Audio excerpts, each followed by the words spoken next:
bahwa kesuksesan masing-masing orang itu tidak selalu sama. Jangan memakai parameter milik orang lain, gunakan parameter sendiri, lakukan refleksi dan syukuri apa yang kita raih.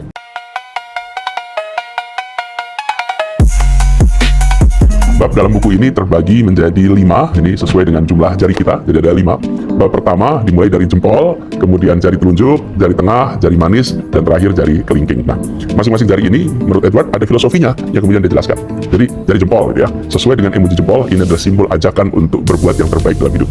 Nah, jari telunjuk ini biasa diacungkan ke atas. Jadi jari telunjuk yang biasa diacungkan ke atas, ini termasuk para atlet ya, menunjuk ke atas dengan jari telunjuk, ini maknanya kira-kira bahwa hidup harus selalu tumbuh.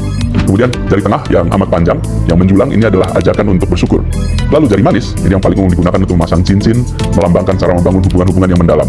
Lalu yang terakhir, jari kelingking, yang paling kecil, merupakan simbol untuk menanamkan benih kebaikan di kehidupan orang lain. Jadi, lewat buku ini, Edward mengajak kita untuk selalu bekerja dan berkarya dalam hidup. Bukan sekedar melakukan sesuatu sebagai rutinitas, tapi juga menghasilkan, menciptakan, membawa perubahan, dan melakukan pekerjaan-pekerjaan yang memberikan dampak. Dan ini tidak mungkin didapat dengan bekerja seadanya, tapi harus dilakukan dengan kerja ekstra, dengan melakukan yang terbaik.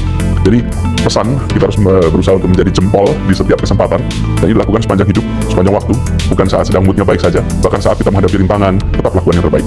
Lihat kembali jempol kita untuk menghasilkan karya terbaik. Ini jempol nih, ini karya terbaik. Nah, setelah menanamkan mindset untuk memberikan yang terbaik, jangan lupa untuk selalu tumbuh. Hari ini lebih baik dari kemarin, hari besok lebih baik daripada hari ini. Dan ini memang bukan sesuatu yang mudah, tapi harus diupayakan dari waktu ke waktu. Dan salah satu untuk menjadi lebih baik, untuk selalu terus tumbuh adalah dengan belajar hal yang baru. Tanamkan terus keinginan untuk belajar. Kalau pinjam istilahnya Steve Jobs ya, harus stay foolish, stay hungry. Nah, filosofi jempol dan jari telunjuk ini adalah kunci untuk mencapai kesuksesan. Bila dijalankan secara konsisten, insya Allah kita akan meraih kesuksesan. Tapi juga diingat bahwa kesuksesan masing-masing orang itu tidak selalu sama. Jangan memakai parameter milik orang lain, gunakan parameter sendiri, lakukan refleksi dan syukuri apa yang kita raih. Edward mengibaratkan dunia ini berisi banyak puncak gunung. Kita seringkali sudah mencapai puncak tertentu, tapi karena terlalu fokus pada puncaknya orang lain, apa yang terjadi? Kita lupa bersyukur. Kita tidak menyadari bahwa kita sebenarnya sudah berada di puncak. Dan mencapai puncak Semeru itu bukan berarti lebih buruk daripada puncak Kartens atau puncak Everest. Ya memang beda-beda puncak, tapi masing-masing mendapatkan puncaknya. Sebuah pesan yang sangat inspiratif dari Edward. Lalu jari berikutnya, ini tentang jari manis. Dan di sini kita harus menjaga hubungan hangat dengan orang lain, khususnya orang-orang terdekat. Dengan keluarga, dengan kerabat, dengan sahabat. Relasi yang baik ini membuat diri kita terasa berisi dan bermakna. Edward menggunakan istilah rukun dalam membangun hubungan ini. Dan rukun itu bukan berarti harus selalu sama ya, tapi rukun itu memberikan pesan ada perbedaan, tapi dibicarakan dengan baik-baik, diselesaikan dengan kepala dingin, ada suasana persaudaraan. Jadi menurut Edward ini, kata rukun itu memberikan juga asosiasi kebersamaan yang menghasilkan berkah. Saya setuju dengan pendekatan ini, istilahnya rukun. Dan itu lebih dari sekedar sepaham, lebih dari sekedar sama. Ya memang nggak mungkin orang sama 100% sama semua urusan. Tapi rukun, ini satu kata yang memiliki konsep yang amat dalam. Nah, terakhir adalah jari kelingking.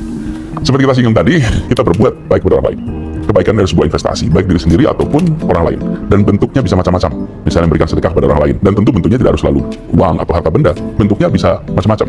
Misalnya, teman-teman memiliki skill tertentu, keahlian di bidang coding atau keahlian di bidang AI. Lalu gunakan keahlian itu untuk melatih orang-orang yang punya potensi untuk tumbuh dan berkembang. Misalnya dalam satu sesi melatih 10 anak, lalu 5 orang dari pelatihan tersebut berhasil, lalu menularkan kepada 10 orang lain. Minimal ada 50 orang nih yang akan mendapatkan ilmu dari teman-teman. Bayangkan jika itu terus berlanjut, terus bertumbuh, pasti dampaknya akan luar biasa besar. Jadi buku Edward ini ringan tapi menarik, bisa menjadi pengingat kepada kita semua yang sedang merasa mandek, sedang merasa kosong. Coba nih lihat pada jari, lihat jari kita, pilih pada posisi mana kita akan mencocokkan situasi tersebut dengan salah satu atau beberapa jari kita. Dan satu yang pasti, buku ini enak dibaca karena ditulis dengan gaya bahasa storytelling. Selain itu, sistematika penulisannya juga paragraf-paragraf pendek. Jadi pada saat teman-teman membaca, tidak merasa bosan, tidak terasa seperti sudah puluhan halaman diselesaikan. Jadi buat teman-teman semua yang ingin baca buku ringan tapi syarat makna, baca buku terbalik. Nah, itu saya sarankan untuk membaca panduan 5 jari karya Edward Suhadi. Dan insya Allah dengan membaca ini kita akan mendapatkan inspirasi dan bisa melangkah ke depan dengan lebih baik. Demikian ulasan buku saya kali ini. Terima kasih sudah menonton. Waalaikumsalam warahmatullahi wabarakatuh.